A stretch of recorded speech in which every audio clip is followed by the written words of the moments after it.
चलिए बच्चे class start करते हैं। लास्ट क्लास में मैंने आपको पेपर दिया था एक, वो वाला पेपर हम लोगों ने सॉल्व करना है। तनिष शर्मा है, तनिष वर्मा सॉरी, 1.5 नंबर आए हैं इनका मैथ्स में। इनके घर पे भेजा मैंने, वो भी शॉक्ड हो गए ये क्या हो गया। तो पेपर निकाल लीजिए बच्चे। यहाँ पे आपके पास पेपर नंबर 1, जो पेपर आपका सीबीएसई का आया हुआ है, यहाँ पे आपको बोल रहा था ratio of the HCF and LCM of at least 2 composite number of the least composite and the least prime number. Ratio निकालनी है एलसीएम और एचसीएफ की, किस किस की, कॉम्पोजिट और प्राइम नंबर की, दोनों के लीस्ट की। यहाँ पे आपको इस क्वेश्चन में बोल रहा है रेशियो निकालना है एलसीएम और HCF. Composite number, composite number जो लीस्ट होता है वो हमारे पास 4 होता है। लीस्ट प्राइम नंबर 2 होता है। दोनों की रेशियो निकालनी है 4/2 that is 2:1। 4/2 that is 2:1। Next question, और 2:1 हमारा बी पार्ट है। 2:1 बी पार्ट है। क्वेश्चन नंबर 2, क्वेश्चन नंबर 2 में आपको बोल रहा है फाइंड द वैल्यू ऑफ के for which the equations coincide. आप लोगों ने जिन्होंने आंसर निकाला वो कह रहे हैं sir k is equal to 9, k is equal to 9। Solve करके देखते हैं। कोइंसाइड कर रहा है मतलब एक के ऊपर एक है। दो इक्वेशंस है हमारे पास, this is 5x plus 7y is equal to 3। Second equation है 15x plus 21y is equal to k। कह रहा है इक्वेशन जो है हमारी कोइंसाइड कर रही है। कोइंसाइड का मतलब होता है एक के ऊपर एक, जिसके अंदर a1 by a2 is equal to b1 by b2 is equal to c1 by c2। 5 by 15 is equal to 7 by 21 is equal to 3 by k। First and third को इक्वेट करो। 1 by 3 is equal to 3 by k, k is equal to 9, k is equal to 9। यही आ रहा है सबका। Next question, question number 3, a girl walks 200 meters towards east and 150 meters towards north। East 200, 150 north, ये हमारी figure बन रही होगी।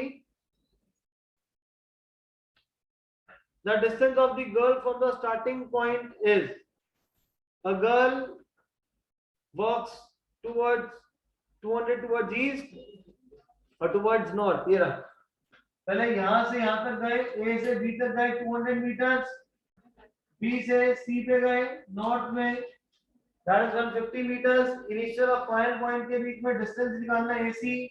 Pythagoras theorem use करो। AB square plus BC square is equal to AC square। 200 square plus 150 square is equal to AC square, is equal to AC square। Solve करो। 200 का square 40,000 plus 20,500, AC square 62500, AC is equal to 250 meters। ये सारे के सारे MCQ है, but solve आपको पूरे करने पड़ेंगे। बिकॉज एक स्कूल ने बोला है कि अगर आपने कोई भी आंसर अगर मार्क करे हैं अच्छा है, बट उसकी वर्किंग आप लोगों को अलग से स्कैन करके शेयर भी करनी है। Next, question number 4, the length of the diagonal of a rhombus are 24 and 32। Find the length of the altitude of the rhombus। Find the length of the altitude. हमें दो डायगोनल गिवन है।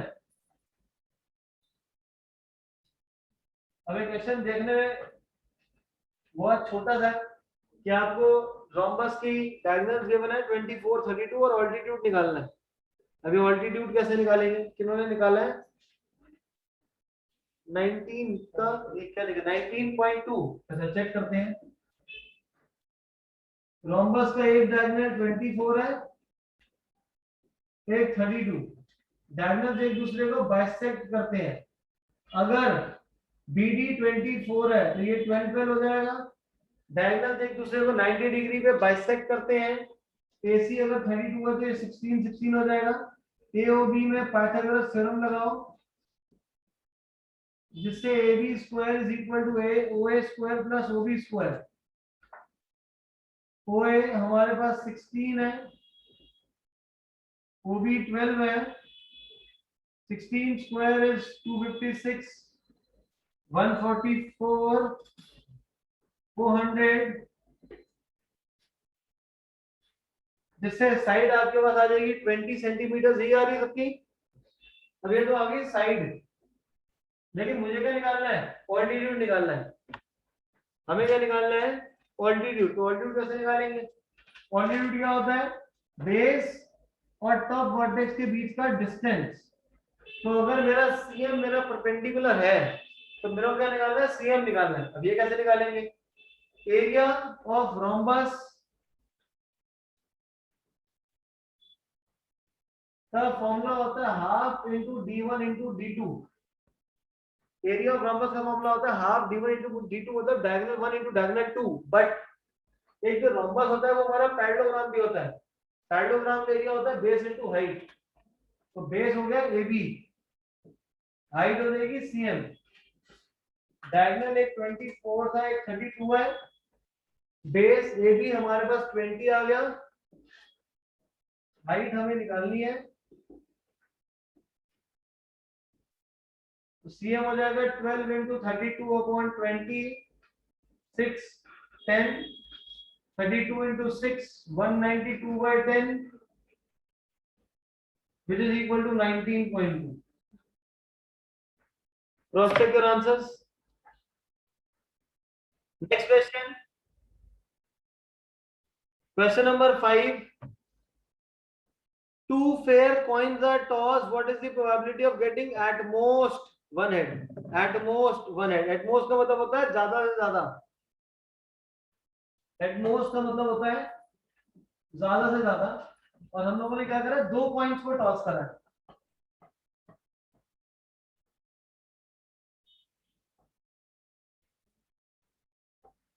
अगर मैं दो points को toss करूंगा,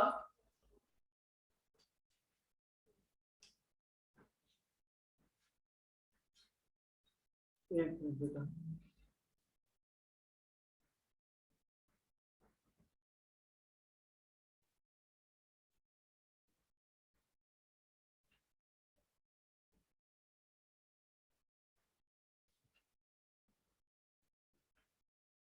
अब हाँ ये रहे हम लोग दो पॉइंट्स को टॉस करा हमने। दो पॉइंट्स को टॉस करेंगे तो कितने हमारे आउटकम आएंगे? आउटकम जो है वो हमारे चार आउटकम हो जाएंगे। आउटकम जो होंगे वो चार होंगे। क्या क्या हो जाएंगे? Tail tail, tail head, head head and head tail. ये चार आउटकम्स होंगे। आपको बोल रहा है प्रोबेबिलिटी निकालनी है at most one head. At most का मतलब होता है ज्यादा से ज्यादा एक हेड। तो कम से कम क्या हो जाएगा? जीरो हेड एंड एक head. Zero head, zero head का मतलब क्या होगा? दोनों के दोनों टेल, तो एक ही केस है। वन हेड, वन हेड वाले ये दो केसेस हैं। वन हेड वाले 2/4, जिससे ये हो जाएगा हमारे पास 3/4। 2/4 एंड 3/4। क्लियर?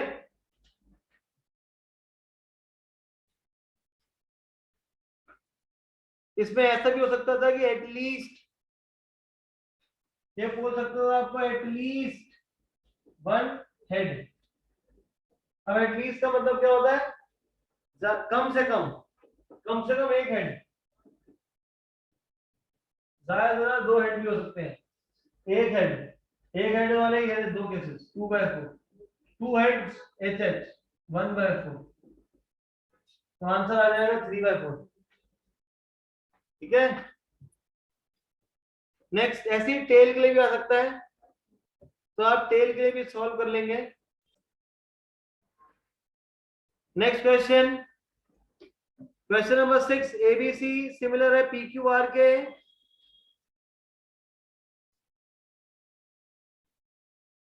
जब भी मेरे को फॉरवर्ड कर देना।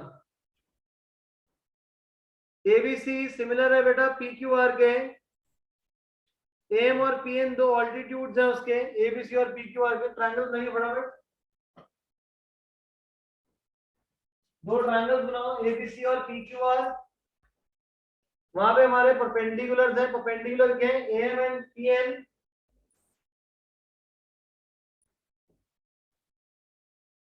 एक है ABC P Q R, M और पी एन रिस्पेक्टिवली दो परपेंडिकुलर हैं।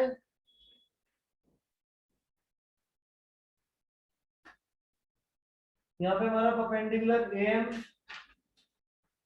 P N A B square upon P Q square 4/9 है। तो आपको एम बाय पी एन की रेशियो निकालनी है। You need to find M by P N. अब ये कैसे होगा? अब अगर A B square by P Q square आपके पास 4/9 है, तो हम यहाँ से बोल सकते हैं कि A B by P Q is equal to 2/3 हो जाएगा। ए बी और पी क्यू की जो रेशियो कितनी हो जाएगी हमारी? 2/3 हो जाएगी। A B upon P Q की निकालनी किसकी है?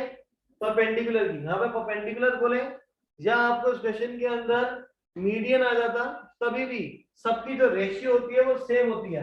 A B by P Q की ratio, B C by Q R की ratio, A C by P R की रेशियो, ऑल्टीट्यूड्स की रेशियो, मीडियंस की रेशियो, सबका आंसर क्या होता है? सेम होता है। क्लियर है चीज? अब ये होता कैसे है सर? ये आपने करा, बताया, तो बताया कैसे? हमारे पास ए बी सी सिमिलर है पी क्यू आर पे, तो A B upon B C, sorry A B upon P Q की ratio B C by Q R के इक्वल होगी।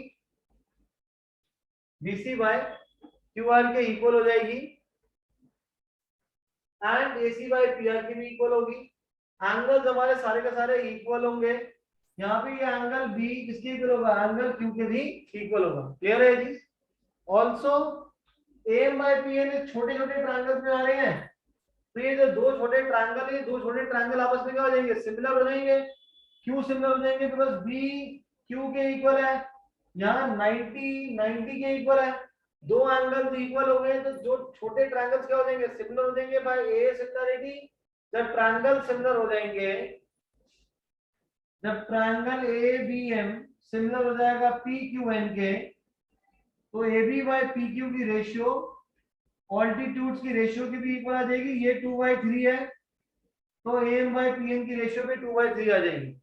फॉर ऑल फ्यूचर क्वेश्चन जहां पे इस तरीके से आ रहा होगा, आप डायरेक्टली आंसर भी लिख सकते हैं कि 1 मार्कर है, क्योंकि सारी साइड्स की रेशियो, ऑल्टीट्यूड की रेशियो, मीडियन की रेशियो सारी हमारी सेम रहती है।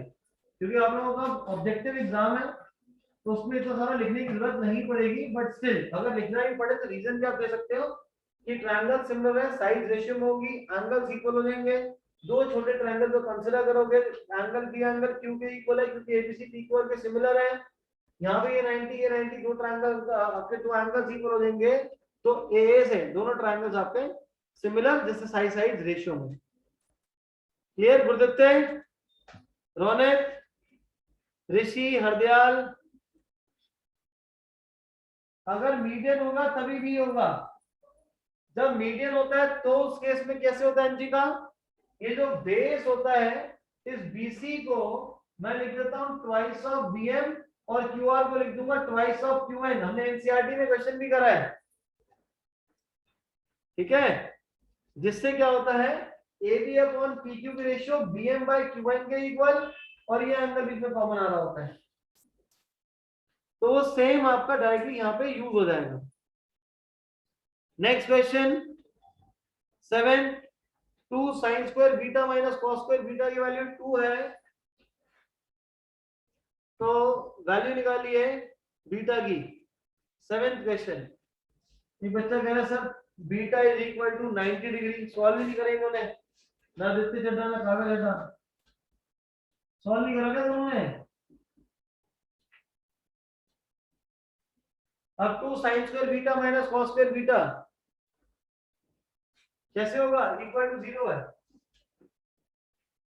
Two sine square beta cos square beta के equal sine square upon cos square beta क्या हो जाएगा? tan square beta is equal to 1/2। ऐसे ही करा है क्या? गिवन है मेरे क्वेश्चन में टू साइंस का था, 2 गिवन है, सॉरी ये 2 गिवन था, माय मिस्टेक, 2 गिवन है। तो हम लोग क्या करेंगे,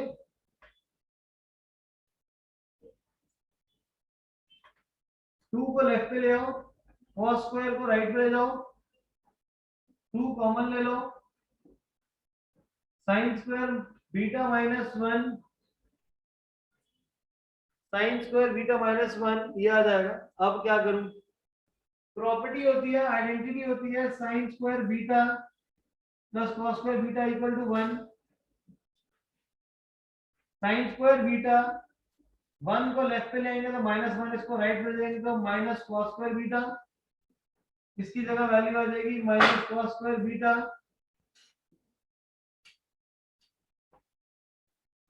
ऐसे करना है, यही करा आप लोगों ने, यही होगा, जिन्होंने नहीं करा समझ लो। अब ये 2 से मल्टीप्लाई होकर राइट पे ले जाओ तो ये जाएगा cos square beta plus 2 cos square beta, cos square beta plus 2 cos square beta, जो कि कितना आ जाएगा? ये हो जाएगा 0 is equal to 3 cos square beta. एक मिनट यार, मैंने कहीं कैलकुलेशन एरर है, क्वेश्चन गलत दिखा। ठीक है भाई, ठीक है, फिर डायरेक्टली नीचे चले जाएगा तो cos स्क्वायर बीटा 0 हो जाएगा। cos स्क्वायर अगर 0 है तो cos बीटा भी 0 हो जाएगा, और cos में 90 और cos में 0 का मतलब 90 पे cos beta is equal to cos 90, beta is equal to 90 degree. तो बीटा हमारे पास क्या आ जाएगा? 90 आ जाएगा। और कोई प्रोसेस नहीं, किसी और से नहीं सॉल्व हो सकता। स्टार्टिंग में 2 को लेफ्ट पे लेके गए, 2 कॉमन लिया, sin स्क्वायर बीटा माइनस 1 की value minus cos square beta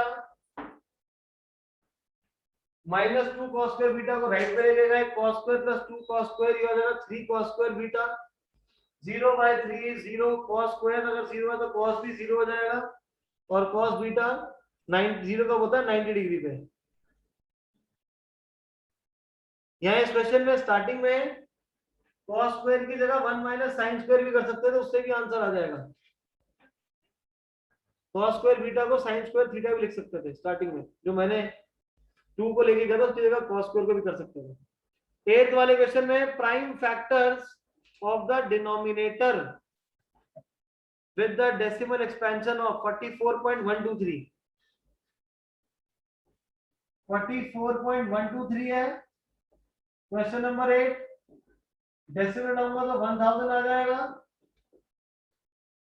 1000 कैसे लिखेंगे? 2 cube into 5 cube, 2 cube into 5 cube, तो फैक्टर क्या हो गए? 2 एंड 5। तो 9th वाले का आंसर आ जाएगा सी पार्ट 2,5। चेक करो, यही आंसर आ रहा है। हाँ 8th का, सॉरी 8th का 2,5।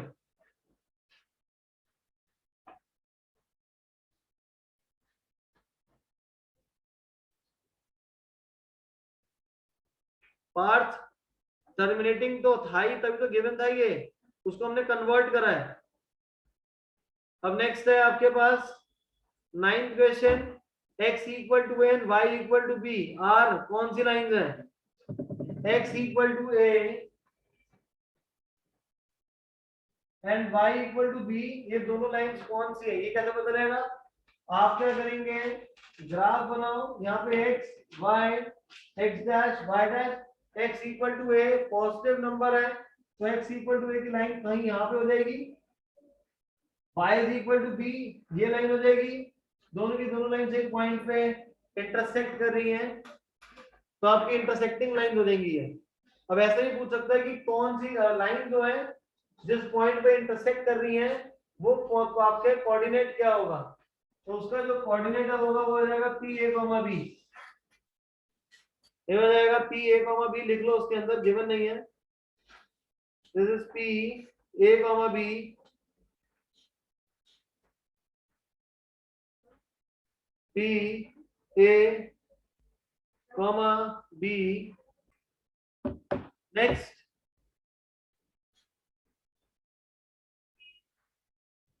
और जिन लोगों को ये x equal to A already given है आपको एक पॉइंट, यहाँ पे यही तो x equal to A, y is equal to B, ये रहा, तो पॉइंट बन जाएगा। 10th question, distance of the point -5,6 from the origin. एक पॉइंट है हमारे पास -5,6, इसका ओरिजिन से डिस्टेंस निकालना है, पाइथागोरस थ्योरम लगाएंगे यहाँ पे, पाइथागोरस नहीं, डिस्टेंस फॉर्मूला लगाओगे।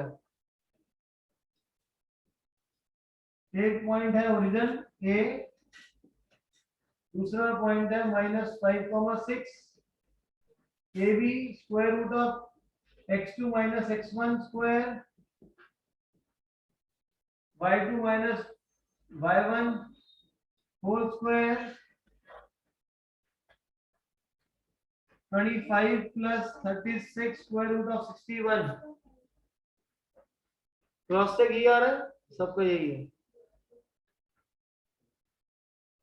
अब जपनीत का डाउट है कि सर 9th वाले क्वेश्चन में अगर x इक्वल टू -a होता तो क्या होता। बेटा हमारी एक कोऑर्डिनेट एक्सिस है,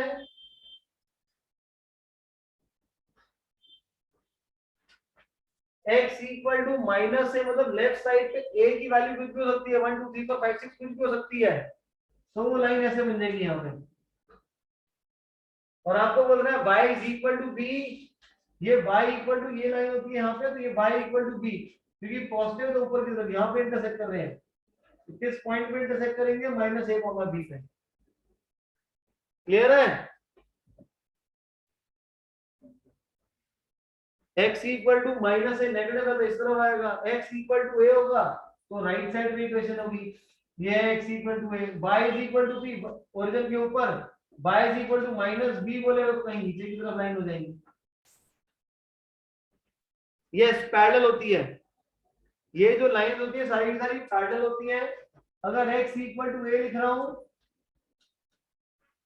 तो ये पैरेलल टू y एक्सिस होगी, y इक्वल टू ए या b कोई भी, तो ये पैरेलल टू x एक्सिस हो जाएगी।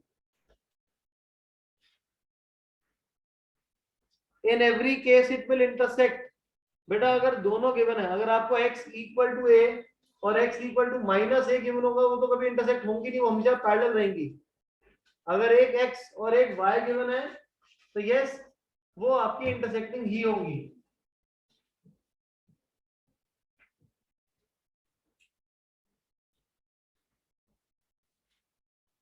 Next question number 11,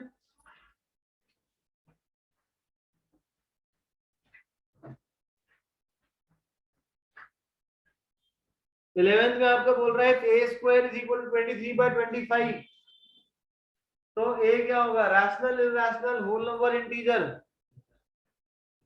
A square,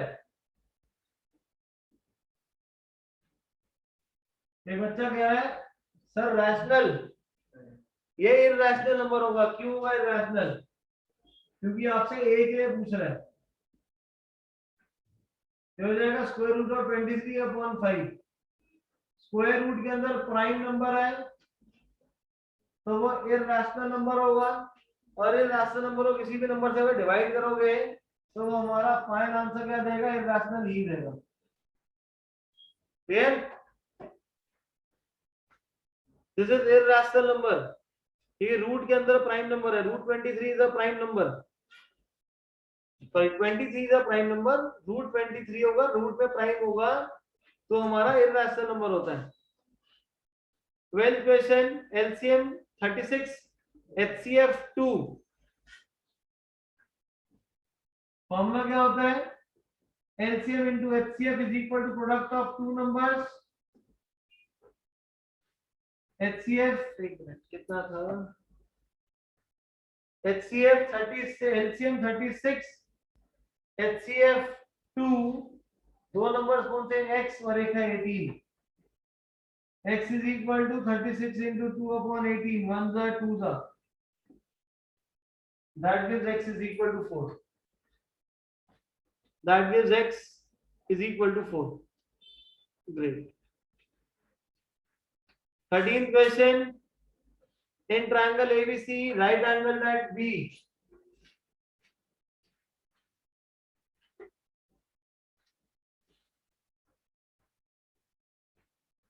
Right angle at B.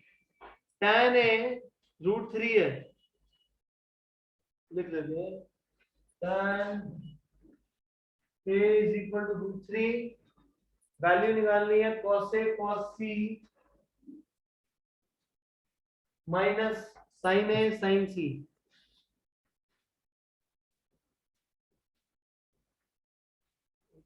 sin A sin C है राइट. 11th स्टैंडर्ड में फॉर्मूला पढ़ोगे ये cos A plus B का फॉर्मूला है. sin A sin cos A cos B minus sin A sin B का.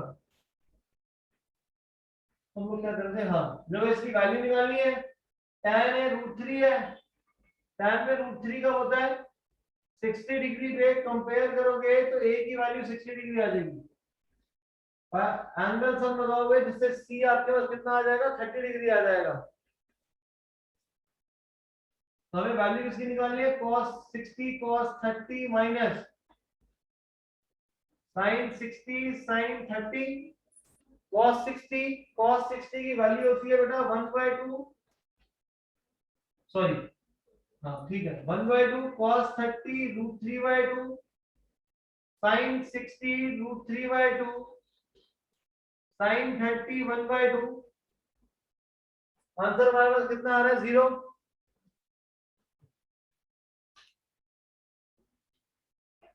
Zero आ रहा है answer. Great. Next question number 13 sorry 14. ये 13 था. नंबरिंग गलत थी बेटा, इसको ठीक कर लेना. जो अभी हमने क्वेश्चन करा है वो आपका 13 था. अब हमें 14 करना है.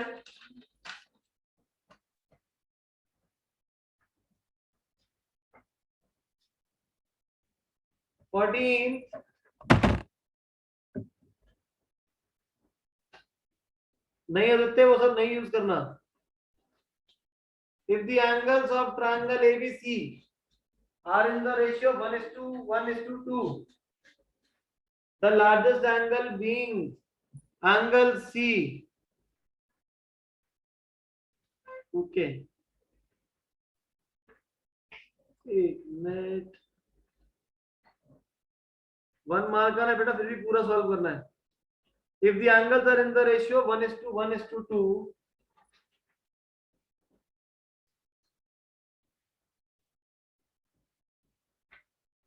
ABC A is to B is to C 1:1:2 largest angle. अच्छा हो तो क्या आसान सा तो है. तो अगर ये x है ये भी x हो जाएगा और ये हमारा 2x. तीनों एंगल का सम 180 डिग्री होता है. 4x इक्वल टू 180 डिग्री जिससे x 45 आ जाएगा. ये एंगल 45, ये वाला भी एंगल 45, ये वाला एंगल 90 आ जाएगा. बॉटम पे एंगल 90 आ जाएगा. और यहाँ पे देखो आपको बोल रहा है 112 ABC का, तो ये कंसिडर करके कर रहा है ABC 112. तो यहाँ C ले लेते हैं, यहाँ पे B ले लेते हैं, क्योंकि यही होगा. ऑब्वियस पॉसिबल नहीं क्योंकि लिखा इसी ऑर्डर में है. क्लियर है चीज? आइसोसेलेस होगा राइट. This is isosceles. आगे हाँ देखो तभी ना यहाँ पे आपके जो भी एंगल्स आ रहे हैं यहाँ पे कहीं पर भी यहां पर किसी में भी आपके पास एंगल सी नहीं आ रहा, क्यों? क्योंकि सी आपके पास 90 आ रहा है और वो हम लोग ट्रिग्नोमेट्री में यूज नहीं करते। जपनीत का 14 का आंसर 0 है। Sir all the angles are acute angles. शाबाश, 90 इज नॉट एक्यूट। वैल्यू निकालनी है secant A upon cosecant B minus tan A upon cot B। tan A upon cot B। Values put करो। 45 cosecant 45 tan 45 upon cot 45। Secant 45 is root 2, cosecant 45 is root 2, tan 45 1, cot 45 1, 1 minus 1 0, 1 minus 1 0। Tejal बेटा good morning, 10th standard में आ गए हो। तीन angle का सम 90 degree होता है।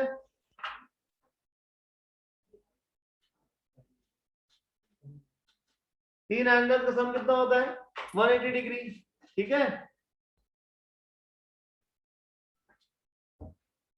Next 15, ये हम लोग अभी एरियाज में करेंगे।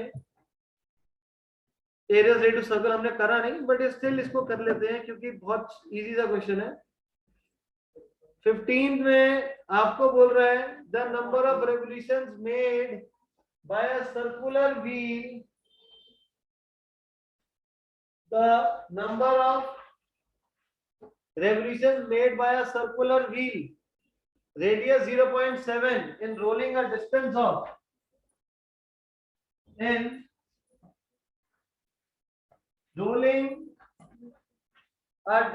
of 176 meter,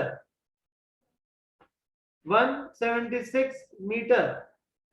तो जब व्हील रोटेट करेगा, पूरा ऐसे रोटेट करेगा, रिवॉल्व करेगा, तो सरकमफ्रेंस 2 पाई आर। कितनी बार रोटेट हो रहा है? n times. तो n टाइम्स गोल घूम रहा है, किसके इक्वल हो जाएगा? 176 मीटर। पाई 22/7, रेडियस 0.7 है, डेसिमल रहेंगे 10 multiplied by n is equal to 176। 7 से 7 कैंसिल, 176 into 10 upon 2 into 22, तो आंसर हमारे पास 40 आ जाएगा। क्लियर है?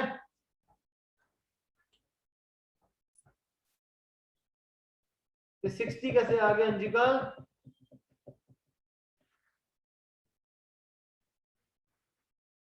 Done everyone?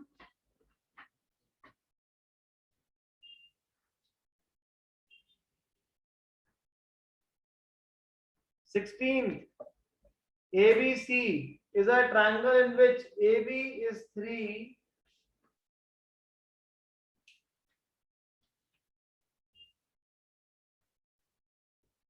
ABC is a triangle in which AB is 3, BC 2, CA 2.5, ABC similar है DEF के, EF से एक और ट्रायंगल है DEF। यहाँ पे आपको बोल रहा है EF 4 है, तो पेरीमीटर निकालना है। EF 4, ट्रायंगल सिमिलर है तो साइड साइड सेम रेशियो में होंगी, सारी साइड सेम रेशियो में होंगी, तो AB upon DE will be equal to BC by EF will be equal to AC by DF। 3 to 2.5, D निकालना है, EF 4 है, DF भी निकालना है। We can see that second triangle की साइड जो है वो यहाँ पे 2 है, यहाँ पे 4 का डबल होगी ना, तो यहाँ से इंडिविजुअली आप सॉल्व भी कर सकते हो और डायरेक्टली भी कर सकते हैं। 2 का 4 हो गया, तो यहाँ 3 से 6, 2.5 का डबल कितना आ जाएगा? 5 सेंटीमीटर, नहीं तो यहाँ से कैलकुलेट करके निकाल लेना, तभी भी सेम आंसर आएगा। पेरीमीटर निकालना है, सारी साइड्स को ऐड कर लोगे तो पेरीमीटर 15 आ जाएगा। सारी साइड्स को ऐड कर लो।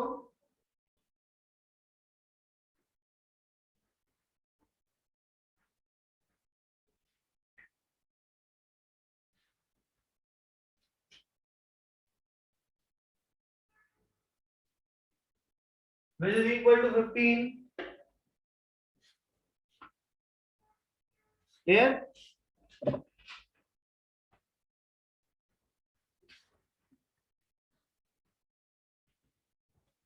Next,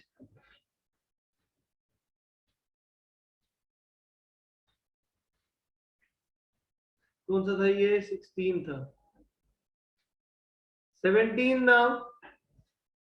ABC is a triangle, DEBC के पैरेलल है।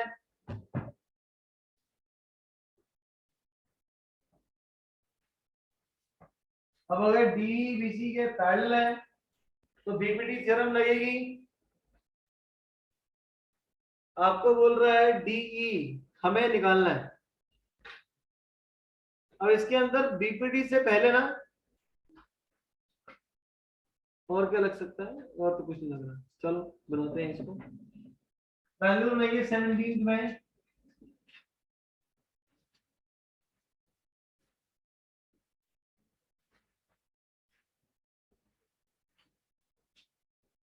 DEBC के पैरेलल है।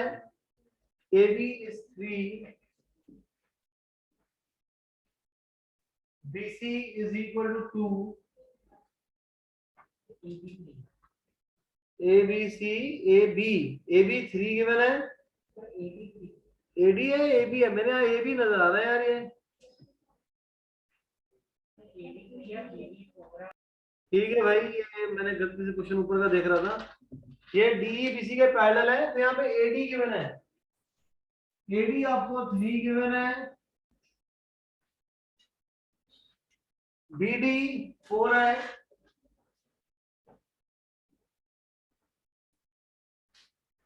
BC 14, BC 14 तो D निकालना है। अब इसको करेंगे कैसे? अब DE BC के पैरेलल है तो we can say that angle 1 is equal to 2, 3 is equal to 4। Angle 1 2 के इक्वल होगा, 3 4 के इक्वल हो जाएगा। ट्रायंगल कौन सा कंसीडर करें? ऊपर वाला। एक कंसीडर कर रहा हूं ADE और दूसरा कंसीडर कर रहा हूं ABC। एंगल 1 2 के इक्वल, 3 4 के इक्वल, बिकॉज DE BC के पैरेलल है।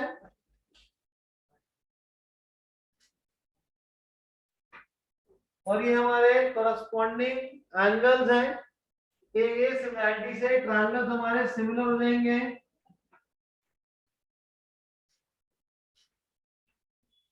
और ट्रायंगल सिमिलर होंगे अगर तो साइड्स रेशियो में आ जाएगी।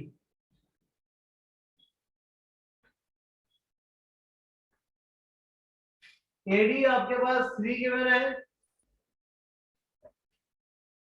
सर मिड पॉइंट थ्योरम में क्यों लगेगी? आप 10th स्टैंडर्ड में आ गए हो और यहाँ पे डी और ई क्वेश्चन में गिवन नहीं है कि वो मिड पॉइंट है तेजल। जब तक गिवन नहीं होंगे तो अपने आप कंसीडर नहीं करना कुछ भी। एडी 3 एबी हमारा हो जाएगा 7, डीई एक्स है अपॉन 14, क्रॉस मल्टीप्लाई करोगे तो एक्स आपके पास 6 आ जाएगा। x is equal to 6, cross check हो गया सबका। Pranjal, Tejal, Rishi Ahuja, Ishrat Kaur, Tanisha, Manit, Raunak, Harsh, Parleen. Next question number 18, 4 tan beta is equal to 3, 4 tan beta is equal to 3, find the value of 4 sin beta minus 3 cos beta upon 4 sin beta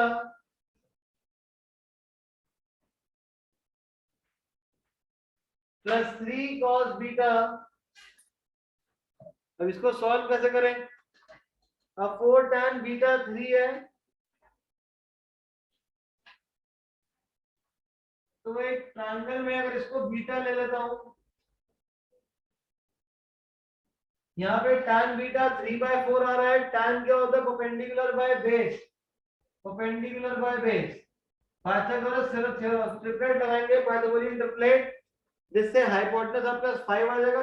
3 4 5 का triplet होता है।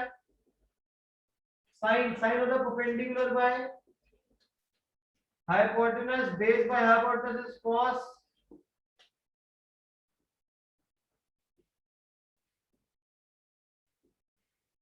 P3 9/5 minus 12/5 divided by 12/5 plus 12/5। गलत लिख दिया मैंने, perpendicular by base होता है। Sir मैंने सही लिखा, वहां पे 4 मल्टीप्लाई करना है, 3 मल्टीप्लाई 4 sin। अच्छा 4 है वो, दिस इज 4, तो यहाँ पे 12 आ जाएगा, तो 0 ही आ गया। ये 0 आ रहा है, क्रॉस चेक, यही आंसर आ रहा है। गुड।